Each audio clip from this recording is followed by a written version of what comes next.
I really have never met a brownie I didn't like. However, what I'm about to show you is a brownie that I really like. It's quick, it's easy. All you do is start with your basic box brownie mix and follow the directions on the box. This particular one calls for a little bit of olive oil, a little bit of water, and a couple of eggs.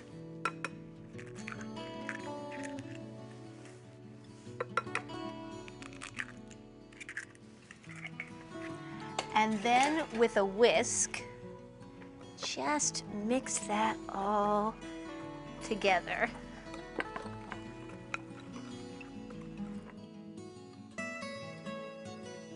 The first thing you're going to want to do is get yourself some nuts. I've chosen some walnuts, an orange, and some cherries. And I believe in rolling it a little bit to get that juice flowing, because I'm going to take the juice of about half of this orange and mix it right into the brownie mix. I love chocolate and orange together. I actually love any kind of chocolate and citrus together, but this orange is particularly great. And you're just gonna you wanna make sure you don't get seeds in there, but you wanna get a whole bunch and all of that juice right into the brownie mixture. There we go. And then you're gonna wanna take your walnuts and just mix it right into the mixture, just like so. Oh, it gives it such good, yummy flavor. Mix it right up, shake it right out, because you want to make sure you get all that batter into your pan. And then you're going to want to take either a little bit of butter or a little bit of vegetable spray, line your baking dish, and get yourself a good big spatula and just take that brownie mix and put it right into your pan.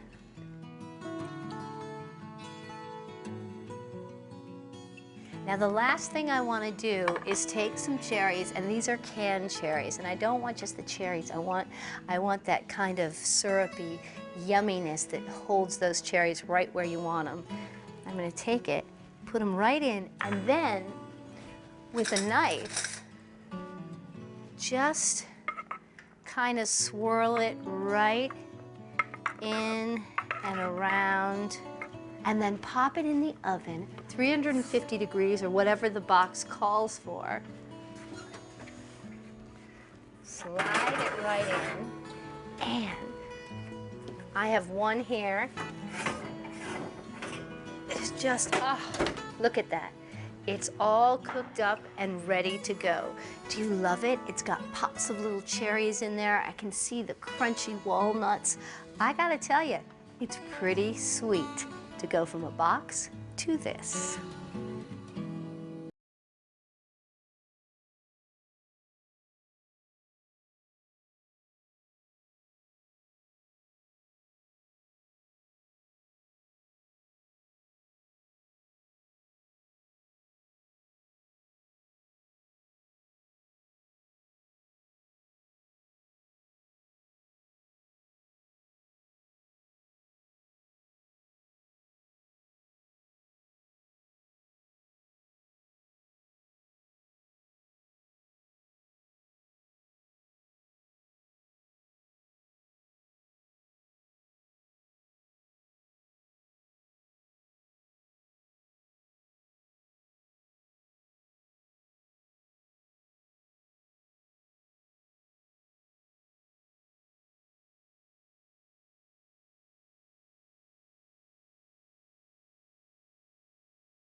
Rarely can I take a walk through a drugstore without walking out with 5, 6 different types of lip balm. I think lip balm is one of the things that makes my day just a little bit sweeter. So today I want to show you how to make your own custom lip balm. Now to begin with, I have a little bit of hot water that's boiling here on my pot. And the base of the lip balm is beeswax. And this is about 2 tablespoons of beeswax that I'm just gonna melt right here, just like you would if you were melting chocolate. I have a friend who I think bonded with her husband initially about their obsession with lip balm. And did you know that lip balm actually started in Japan? It started with the lily blossom, and they would take it and rub it all over their lips to make it soft. Now this is really the base of the lip balm, but to give it its fragrance, it's fun to get a few different types of essential oils and kind of always have them on hand. And you can either mix them up and mix a couple different smells and scents, or you can just take one. Like I'm probably just going to use a little bit of jasmine to add into this particular batch.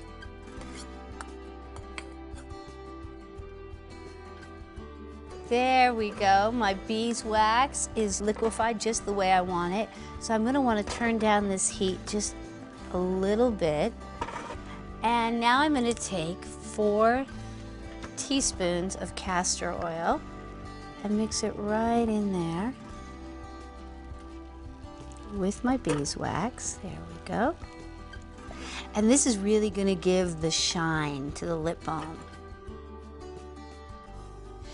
And I'm going to take 2 teaspoons of honey. There we go.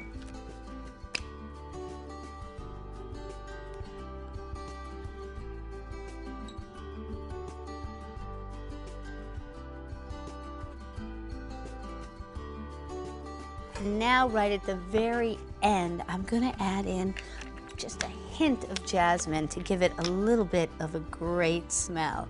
This is where you can be kind of subjective with it. You can add as much scent or as little as you want. I just like it to have a little bit of a whiff of that good jasmine smell.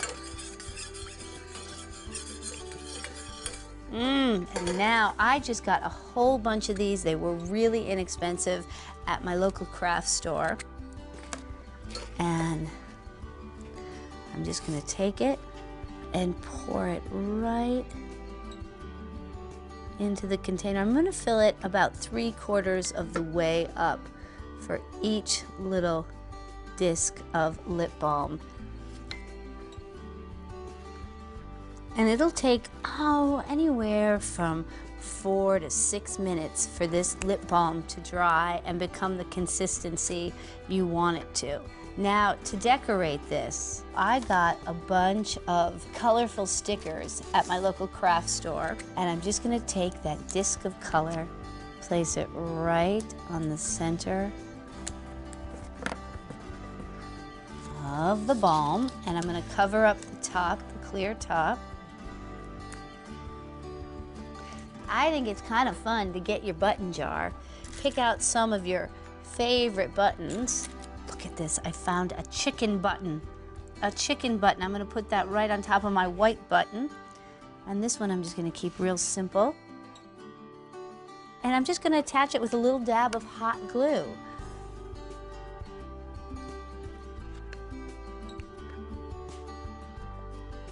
There, get my orange button right there. And there you go. I am all set to give a bundle of sweetness away to my friends.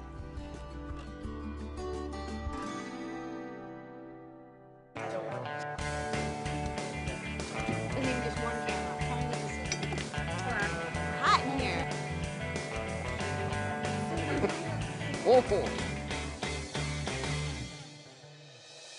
Maybe you've heard heard the expression sugar and spice makes everything nice? Well, that is especially true with this next recipe that I want to show you.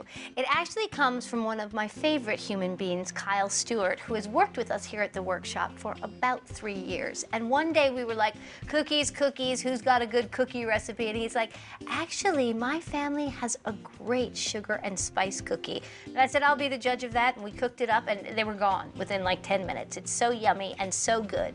And the first thing you're gonna wanna do is cream together your butter, your egg, your molasses, your sugar. Just mix it all up in a big bowl. And once you get your sugar in there, you're gonna wanna crack 1 egg.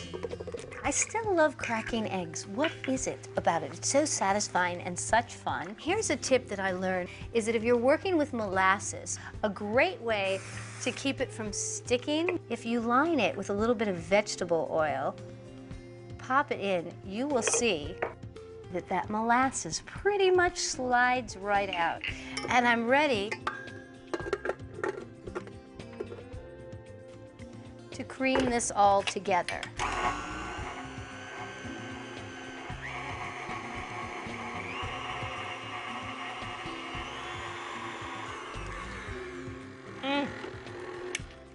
I love the smell of that molasses. You're really ready to start working on your dry ingredients. And all I'm gonna do is take a little bit of flour, and I'm gonna take some allspice, put that in, then take a little bit of soda, and just a pinch of salt. And take that and mix it right up.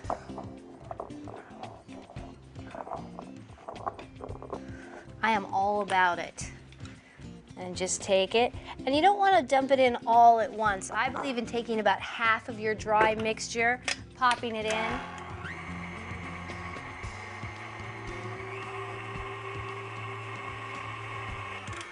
And begin mixing it, and then take the second half and just pop it right in there.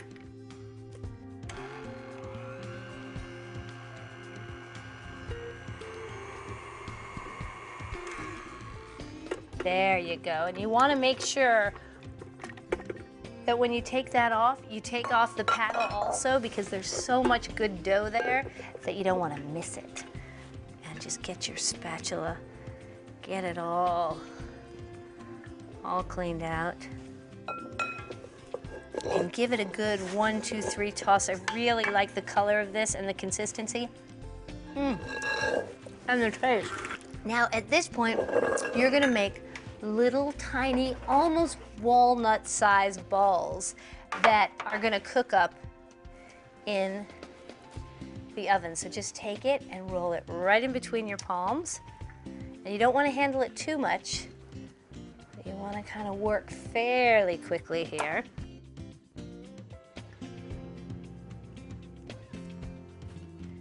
Now you'd be surprised, these are going to cook off fairly large, so you want to give yourself a little bit of room. We're rolling, and don't mind if your fingers get a little bit sticky. And if you don't have any parchment paper, you could always line this with a little bit of vegetable spray. Now, once you get them all ready to go, I'm going to put it into a preheated oven at 375 for 10 to 15 minutes. Now, I have a whole batch here that is all cooked up. Check that out. I do believe that my Kyle would be very proud of this particular batch of cookies. And if you can bear it, to not eat these deliciously smelling things, I say you take them, place them on a cooling rack, because I promise you, these are so delicious and oh, so sweet.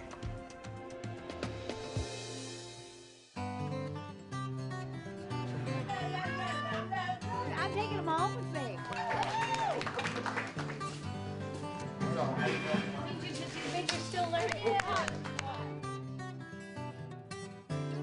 That was all just sweet. I mean, we didn't have sweets just for the first course. We had it for the second and the third. Don't get me wrong, I love a well-balanced meal. but sometimes it's fun to just focus on all of that sugar. I mean, there's so many different ways to cook up treats. There's as many different ways as there are people to eat them, and trust me, that's pretty much everybody. But today, I think we did a whole bunch of projects, from the cake to the lip balm to the bouquets, that are real winners. See you next time, right here on the Katie Brown Workshop, where if you keep it simple, you can't go wrong. To find out more about the projects and recipes you just saw, or to learn more about the Katie Brown Workshop, log on to www.katiebrown.com. That was funny. You're a liar, Mommy. You're a liar. Liar! I am French. It's weird that you don't know that. That's my native tongue. Oh, did you hear that? The boss and Kathy. I'm so telling Dawn. Sorry. Can you come up here and sing I Am a Woman? I think you should. Nice job, Ashley, ladies and gentlemen. Sound man. Sound man, wardrobe. Multitasking. Good. Done. Super.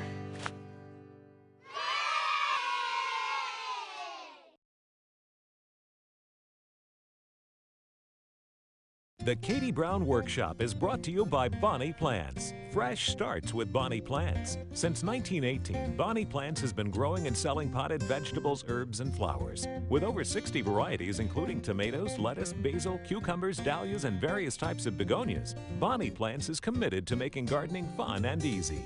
Now, through their third grade cabbage program, they provide plants to hundreds of thousands of children.